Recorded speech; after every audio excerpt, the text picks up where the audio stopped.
likes. Hey. Goodness. Hey guys, how you doing? I'm Carolyn. How's it going? Hey, I can't stop giving it up for our Philadelphia Phillies. So can we do that? Phillies, yay! I didn't get to go to many games at Citizens Bank this season, but every game I did go to, I made sure it was a $1 dog night. It's exciting. Yeah. But what's with the 4-dog limit that they're placing on the dogs? Is Obama behind that? Because I thought he was bringing change, not crazy. You know? You put a limit on your dogs, you're letting the terrorist win, people. You are. Did everyone have a nice Halloween? Nice. Any cool costumes, anyone? Okay. Halloween always gets overshadowed because my birthday is right near it. I just had my birthday. Woo! Yeah, thanks. I'm a Scorpio, if you must know. And people actually get excited when they find out I'm a Scorpio. They're like, oh wow, Carolyn, you're a redhead and a Scorpio? You must be a freak in the bedroom. I'm like, oh, yeah, freak. You know, if by freak you mean scrapbooking at 3 a.m. and watching Gilmore Girl reruns, then I'm a freak. Man, it's hard living up to your astrological and hair color sexual expectations. I mean, at least blonde scorpions only have to be freaky 50% of the time, you know? When they actually find the right hole. The rest of the time they're just bumping pubic bones aimlessly in the dark. I feel like I gotta spice things up though, so I've started wearing nipple tassels while I scrapbook. Like Dave will like that. It's kind of sad that the freakiest thing I can think of is nipple tassels. A 1920s favorite. Like, see, I bought these old nipple tassels off the old moving picture machines, you see? You think I would be freakier too, because I've mysteriously started getting Maxim magazine in the mail. Yeah. I think it's the guy who I sent the free samples of the mail extends and hands to finally getting his revenge on me. Bastard. But I think my subscription's coming to an end though, because I started getting those heart attack statements in the mail. You know, the ones just like, this is your last issue of Maxim.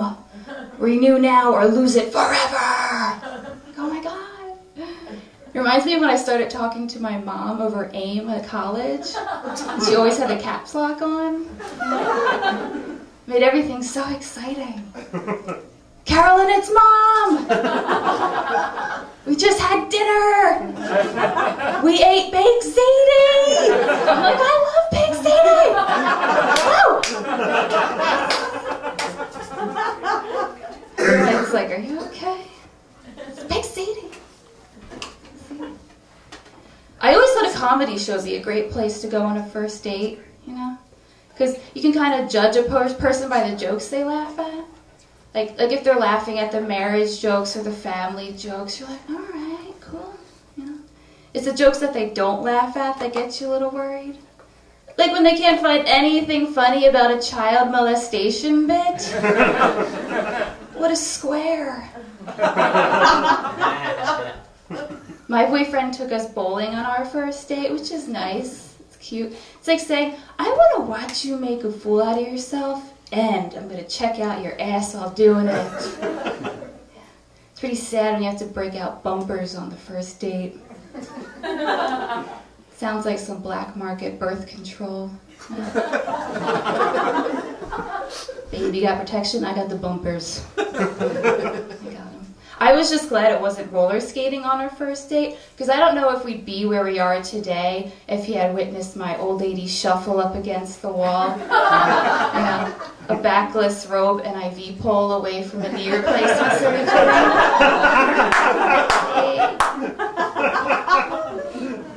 Yeah, I'm 99% sure my roller skating skills are why I never got laid in elementary school. 99% sure.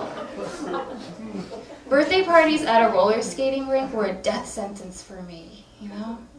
But I always did have my one friend who was like, oh, come on, we'll just go. We'll just go have fun. I can't skate either. She was a fucking liar.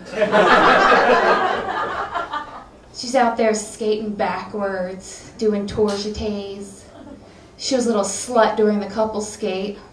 You know, meanwhile, I'm at the arcade with a bucket trying to bribe guys with quarters. Like, hey, you, I got change. You know. Any roller skating arcade is like a mini Atlantic City of prepubescent hookers. You know? They start out all the young girls at the out-of-order Pac-Man machines. Gotta work your way up to the Simpsons pinball machine. Turn some tricks. It's nice. People keep telling me that I should write edgier material. And I don't know. I haven't really found one race or stereotype that has really intrigued me enough. You know, like Indians kind of used to be funny, but then Slumdog Millionaire came out and kind of made them cool again, you know? Like the whole gay people thing, like who isn't gay anymore? You know, my racist grandpa's gay, you know?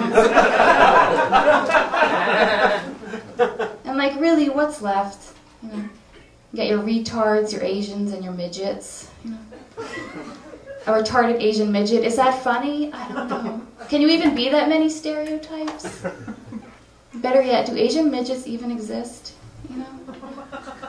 Like you always have a friend of a friend of a friend who claims they saw one once on page 5 of the National Enquirer. You're just never too sure. Man, if the world loves us this much with a black president, can you imagine if we had a retarded Asian midget president? The slogan would be, yes I can, but he really couldn't. It's just hard to keep an agenda when you're a midget with Down syndrome. And Asian.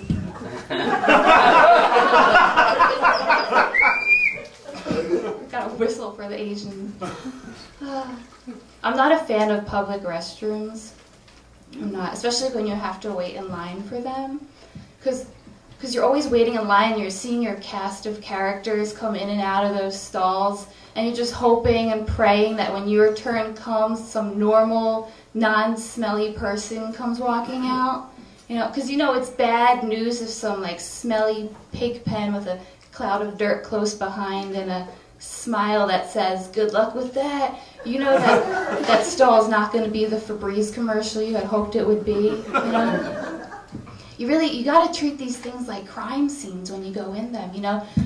You can't just open the door. You got to kick that door in, you know? You don't know what's behind there. Just put your hands where I can see them, you know? And you know what's always behind the door is a deserted piece of shit that didn't quite make it down the last flush.